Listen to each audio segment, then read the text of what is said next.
ഇന്ന് ഞങ്ങൾ ആലപ്പുഴയിൽ നിന്ന് എറണാകുളത്തേക്ക് ചെറിയൊരു യാത്രയിലാണ് കേട്ടോ. ഒരുപാട് നാളായി ഈ സ്ഥലത്ത് പോകണമെന്ന് ആഗ്രഹിക്കുന്നു, പക്ഷേ ഇതുവരെ സാധിച്ചിട്ടില്ല. എവിടെയാണെന്നല്ലേ? നമ്മുടെ വല്ലാർപാടം പള്ളിയിലേക്കാണ് കേട്ടോ ഇന്നത്തെ യാത്ര. പള്ളിയിലേക്ക് മാത്രമല്ല, പള്ളിയിൽ ചെന്നതിന് ശേഷം കുറച്ച് സ്ഥലങ്ങളും കൂടെ പോകാനുണ്ട് കേട്ടോ. കുറച്ച് നാളായി പള്ളിയിൽ പോകണമെന്ന് ഒരുപാട് ആഗ്രഹം തോന്നിയിട്ട്. ചെറിയൊരു നേർച്ച നടത്താനും ഉണ്ട്, പക്ഷേ ഇതുവരെ പോകാൻ പറ്റിയിട്ടില്ല. അപ്പോൾ ഈ പ്രാവശ്യം എന്തായാലും ചേട്ടന് ലീവൊക്കെ ആയപ്പോൾ ചേട്ടൻ തന്നെ ഇങ്ങോട്ട് പറഞ്ഞു നമുക്കൊന്ന് പോയിട്ട് വരാമെന്ന്. അങ്ങനെ എറണാകുളത്തെ തിരക്കുകളും ബഹളങ്ങൾക്കും ഒടുവിൽ ഞങ്ങൾ പള്ളിയിൽ എത്തിയിരിക്കുകയാണ്. പള്ളിയിലേക്ക് കയറുമ്പോൾ തന്നെ വല്ലാത്തൊരു സന്തോഷം തോന്നുന്നുണ്ട്. അങ്ങനെ കുഞ്ഞുങ്ങളെയൊക്കെ അമ്മ വണ്ടിയിൽ നിന്ന് ഇറക്കുകയാണ് കേട്ടോ. അവർക്കെന്തോ വലിയ ടൂർ വന്നൊരു സന്തോഷമാണ്. അങ്ങനെ എപ്പോഴും ഒന്നും നമ്മൾ പുറത്ത് പോകാറില്ല. അതുകൊണ്ട് തന്നെ പുറത്ത് പോകുന്ന സമയങ്ങളൊക്കെ അവർക്ക് ഒരുപാട് സന്തോഷമാണ്. ഇവിടെ ഒരു വള്ളമൊക്കെ വെച്ചിട്ടുണ്ട്. എനിക്ക് തോന്നുന്നു വല്ല ഐതിഹ്യങ്ങളൊക്കെ ആയിരിക്കാം. ഒരമ്മ കുഞ്ഞിനെ എടുത്ത് ഉയർത്തുന്നതൊക്കെ കാണിക്കുന്നുണ്ട്. അപ്പം ഞങ്ങൾ അതൊക്കെ കണ്ടങ്ങനെ നിൽക്കുകയാണ്. അപ്പം അങ്ങനെ നല്ല വെയിലായിരുന്നു കേട്ടോ. അതുകൊണ്ട് ഒരുപാട് നേരം പുറത്തെങ്ങും നിൽക്കാൻ പറ്റിയില്ല. ഞങ്ങൾ പതിയെ ആ എൻട്രൻസിലേക്ക് കയറി പതിയെ പള്ളിയിലേക്ക് പോവുകയാണേ. പള്ളിയുടെ ഉള്ളിലേക്ക് കയറുമ്പോൾ തന്നെ വലിയൊരു പന്തലിട്ടിട്ടുണ്ട് കേട്ടോ. എനിക്ക് തോന്നുന്നു ഇത്രയും ചൂടുള്ളതുകൊണ്ട് വരുന്ന തീർത്ഥാടകർക്ക് ബുദ്ധിമുട്ടുണ്ടാകാതിരിക്കാൻ വേണ്ടിയിട്ടായിരിക്കും ഇത്രയും വലിയ പന്തൽ. അതെന്തായാലും ഒരു ആശ്വാസം കേട്ടോ. നമ്മുടെ എറണാകുളത്തെ ചൂട് വെച്ച് നോക്കുമ്പോൾ ആ ചൂടിൽ നിന്ന് ചെറിയൊരു ആശ്വാസം കിട്ടുന്നുണ്ട്. അങ്ങനെ ഞങ്ങൾ ആ പള്ളിയുടെ വാതിക്കൽ എത്തിയിരിക്കുകയാണ് കേട്ടോ. പള്ളി കാണുമ്പോൾ തന്നെ മനസ്സിലെന്തോ വല്ലാത്തൊരു സന്തോഷം തോന്നുന്നുണ്ട്. പക്ഷെ ഞങ്ങൾ എത്തിയത് ഒരു 2 മണിയോടടുത്തായി. അതുകൊണ്ട് തന്നെ പള്ളിയുടെ അകത്തേക്കല്ല കേട്ടോ ഞങ്ങൾ ആദ്യം കയറിയത്. ഇവിടെ പള്ളി വക ഒരു ക്യാൻറ്റീൻ ഉണ്ടായിരുന്നു. അങ്ങനെ ഞങ്ങൾ അവിടെ കയറി ചോറൊക്കെ ഓർഡർ ചെയ്തിട്ട് എല്ലാവരും ഊണ് കഴിക്കുകയാണ് കേട്ടോ. അപ്പോൾ കുഞ്ഞാപ്പിയും അവൻ സ്വന്തമായിട്ട് കഴിച്ചോളാം എന്ന് പറഞ്ഞിട്ട് അവൻ തന്നെ കഴിക്കുക കേട്ടോ. അവന് തന്നെ കഴിക്കുന്നത് എപ്പോഴും ഇഷ്ടം. അപ്പോൾ അങ്ങനെ ഊണൊക്കെ നല്ലതായിരുന്നു. അപ്പം നമ്മൾ ഒരുപാട് തിരക്കുകളൊന്നും നമ്മൾ ചെന്ന സമയത്തില്ലായിരുന്നു. പെരുന്നാൾ കഴിഞ്ഞ സമയമായതുകൊണ്ടായിരിക്കാം, ചിലപ്പോൾ ഉച്ച സമയമായതുകൊണ്ടും ആയിരിക്കാം തിരക്ക് കുറവ്.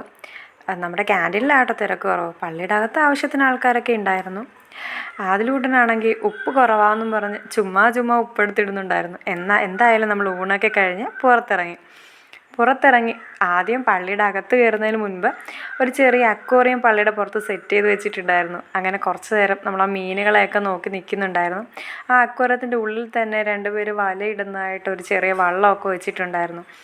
പിന്നെ ദേ ഇവിടെ നോക്കുമ്പോൾ കിളികളുടെയൊക്കെ ചെറിയൊരു കൂടുണ്ടായിരുന്നു കേട്ടോ. എന്ത് രസമല്ലേ കിളികളെയൊക്കെ കാണാൻ. നമ്മുടെ തത്തയുടെയൊക്കെ പല വേർഷനാണെന്ന് തോന്നുന്നു. എന്ത് രസമല്ലേ ഇതിനെയൊക്കെ കാണാനായിട്ട്. പല നിറങ്ങളിലുള്ള പക്ഷികളും. ഇതിൻ്റെ ഉള്ളിൽ തന്നെ ഒരു കിളി നിൽക്കുന്ന കണ്ടില്ലേ, എന്ത് രസമല്ലേ. എനിക്കതിൻ്റെ പേരറിയില്ല. എന്ത് രസമല്ലേ അതിനെയൊക്കെ കാണാൻ. ഇതൊക്കെ നോക്കി നിൽക്കുമ്പോൾ സമയം പോകുന്നതേ അറിയില്ല. ഇതിന് ശേഷം കേട്ടോ ഞങ്ങൾ പള്ളിയുടെ ഉള്ളിലേക്ക് കയറിയത്. പള്ളിയുടെ ഉള്ളിലേക്ക് കയറി കഴിയുമ്പോൾ മനസ്സിനെന്തോ വല്ലാത്തൊരു സമാധാനമാണ്. പക്ഷെ പ്രാർത്ഥിക്കാനൊന്നും അവ സമ്മതിച്ചില്ല കേട്ടോ. ഇത്രയും നേരം അടങ്ങി നിന്നവനാ പള്ളിയുടെ ഉള്ളിൽ കയറി കഴിഞ്ഞപ്പോൾ അവൻ ആവേശം സിനിമയിൽ കരിങ്കാളിയല്ലേ പാട്ട് കയറിയിരിക്കുകയാണ്. പിന്നെ അതായി അവിടെ. ബാക്കി എന്തായാലും പള്ളിയുടെ ഏറ്റവും ബാക്കിലിരുന്നത് കൊണ്ട് ബാക്കി ആർക്കും വലിയ പ്രശ്നങ്ങളൊന്നും ഉണ്ടായില്ല. അവരെല്ലാവരും നല്ല പ്രാർത്ഥനയിലായിരുന്നു. അത് കഴിഞ്ഞിട്ട് ആ പള്ളിയിൽ നിന്ന് പുറത്തിറങ്ങിയതിന് ശേഷം അതിനോടനുബന്ധിച്ച് തന്നെ വേറൊരു പള്ളിയും കൂടെ ഉണ്ട് കേട്ടോ. അവിടെ എന്തോ അത്ഭുതമുള്ള വെള്ളമൊക്കെ ഉണ്ടായിരുന്നു. ആളുകൾ ആ കിണറ്റിൽ നിന്ന് വെള്ളം കോരി ഒഴിച്ചാൽ കേട്ടോ അവിടെയൊക്കെ പായലായിട്ടിരിക്കുന്നത്. അതുകൊണ്ട് ഇപ്പോൾ പായൽ പിടിക്കാതിരിക്കാൻ വേണ്ടിയിട്ട് നേരിട്ട് തന്നെ കിണറ്റിൽ നിന്ന് ഒരു പൈപ്പ് സെറ്റ് ചെയ്തിട്ടുണ്ട്. നമുക്കപ്പോൾ ആ പൈപ്പിൽ നിന്നിട്ടാണ് ഇപ്പോൾ വെള്ളം കിട്ടുന്നത്. അതുകൊണ്ടാണ് കേട്ടോ ചെറിയ പായൽ അവിടെ കാണുന്നത്. ഞങ്ങൾ കുട്ടികൾക്ക് എപ്പോഴും പനി വരുമായിരുന്നു. അപ്പോൾ അത് മാറാൻ വേണ്ടിയിട്ടാണ് കേട്ടോ ഇവിടെ വന്നേക്കാമെന്ന് നേർച്ച നേർന്നത്. ഒരുപാട് നാളായി, പക്ഷേ ഇതുവരെ പോകാൻ പറ്റിയിട്ടില്ലായിരുന്നു. അപ്പം ഇന്നാണ് അവസരം കിട്ടിയത്. ഇതാ പള്ളിയുടെ ഉള്ളിൽ കണ്ട കാര്യങ്ങളാണ് കേട്ടോ. വെള്ളത്തിൻ്റെ ഉറവകളാണ് കാണിച്ചിരിക്കുന്നത്. എനിക്ക് തോന്നുന്നു ഇവിടെ നിന്നായിരിക്കാം കിണറിലേക്ക് വെള്ളം പോയിരിക്കുന്നത്. അപ്പോൾ അങ്ങനെ പ്രാർത്ഥിക്കാൻ വേണ്ടി ഇരിക്കുക കേട്ടോ. ആദിലൂടൻ്റെ മുഖത്ത് ആ വിഷമം കണ്ടില്ലേ, അത് പ്രാർത്ഥന കൊണ്ടുള്ള വിഷമമൊന്നുമല്ല. അവന് പള്ളിയേക്കാൾ ഇമ്പോർട്ടൻ്റ് ആയിട്ട് അവൻ ലുലു മാളിൽ പോകണമായിരുന്നു. അപ്പോൾ അവൻ്റെ വിഷമം തീർക്കാൻ ഞങ്ങൾ ലുലു മാളിലേക്ക് പോയിക്കൊണ്ടിരിക്കുകയാണ്. വണ്ടിയിൽ കയറി കഴിഞ്ഞപ്പോൾ മക്കളുടെ എല്ലാം വിഷമം മാറി. ഇപ്പോൾ അവർ ഭയങ്കര ഹാപ്പിയാണ്. അവർക്കിഷ്ടപ്പെട്ട ഡെസ്റ്റിനേഷൻ പ്ലേസിലേക്കാണല്ലോ പോകുന്നത്. അങ്ങനെ നമ്മൾ ലുലു മാളിൽ എത്തിയിരിക്കുകയാണ്. അപ്പോൾ വണ്ടി പാർക്ക് ചെയ്യാൻ വേണ്ടിയിട്ട് പാർക്കിംഗ് ഏരിയയിലേക്ക് പൊയ്ക്കൊണ്ടിരിക്കുക കേട്ടോ. ഞങ്ങളൊരു 2 വട്ടം ഇതിനു മുമ്പ് വന്നിട്ടുണ്ട്. പക്ഷെ അപ്പോഴത്തേക്കും അതിലൂടെയൊക്കെ കുഞ്ഞായിരുന്നു. അപ്പോൾ അവന് വലിയ ഓർമ്മയൊന്നും ഇല്ല ഇതിൻ്റെ ഉള്ളിൽ വന്നതായിട്ട്. അപ്പം അതുകൊണ്ട് എപ്പോഴും ബഹളമാണ് എനിക്ക് ലുലു മാളിൽ പോകണമെന്നും പറഞ്ഞ്. അങ്ങനെ ഒരു വിധത്തിൽ എവിടേക്കോ വണ്ടി പാർക്ക് ചെയ്യാൻ നമുക്ക് സ്ഥലം കിട്ടി. അങ്ങനെ വണ്ടി പാർക്ക് ചെയ്തിട്ട് നമ്മൾ അതിൻ്റെ ഉള്ളിലെത്തിയിരിക്കുകയാണ്. നമുക്ക് ലുലു മാൾ ഫുള്ളൊന്നും കാണാൻ ഇവർ സമ്മതിക്കില്ല. അവർക്ക് ആകെ ഇഷ്ടം കിഡ്സ് ഏരിയയിലേക്ക് പോകാനാണ്. കിഡ്സിൽ പോയി അവർക്ക് ഗെയിം കളിക്കുക, അല്ലെങ്കിൽ അവരുടേതായ കളിസ്ഥലങ്ങളിലേക്ക് പോവുക. അതിന് വേണ്ടിയിട്ടാണ് ഇവർ നമ്മുടെ കൂടെ വരുന്നത്. ആദ്യം തന്നെ നമ്മളെ കൊണ്ടുപോയത് അവരുടെ റൈഡുകളിൽ കയറാൻ വേണ്ടിയിട്ടാണ് കേട്ടോ. ചെന്ന ഉടനെ അമ്മയും കൊണ്ടുപോയി കൗണ്ടറിൽ പോയി പാസ് എടുത്തിട്ട് അവരവരുടെ ഇഷ്ടത്തിനുള്ള റൈഡിലെത്തിയിരിക്കുകയാണ്. അതിൽ ഗെയിം കളിക്കാനായിരുന്നു ഇഷ്ടം.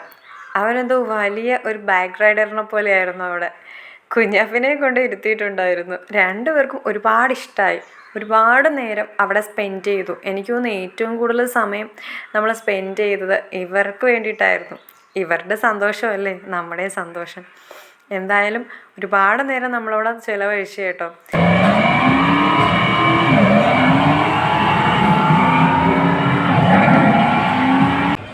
അതിലൂടെയും മിലുവൊക്കെ കളിക്കുന്ന കണ്ടപ്പോൾ ചേട്ടനും ഒരു ആഗ്രഹം, ചേട്ടനും ഇതുപോലെയൊക്കെ ഒന്ന് കളിക്കണമെന്ന്.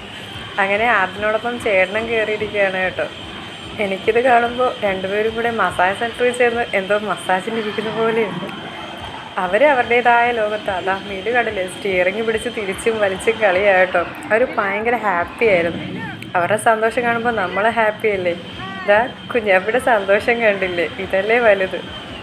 ഒരുപാട് നേരമായി കേട്ടോ നമ്മളങ്ങനെ ലുലു മാളിൻ്റെ ഉള്ളിൽ ചുറ്റിക്കറങ്ങിയിട്ട്. അങ്ങനെ അവസാനം നമ്മൾ പുറത്തിറങ്ങിയിരിക്കുകയാണ്. അപ്പോൾ ഇന്നത്തെ വീഡിയോ ഇത്രയേ ഉള്ളൂ. നിങ്ങൾക്ക് എല്ലാവർക്കും ഇന്നത്തെ ഈ കുഞ്ഞു വീഡിയോ ഇഷ്ടപ്പെട്ടെന്ന് പ്രതീക്ഷിക്കുന്നു. വീണ്ടും നല്ലൊരു വീഡിയോ ആയിട്ട് എത്തുന്നവരേക്കും ബൈ.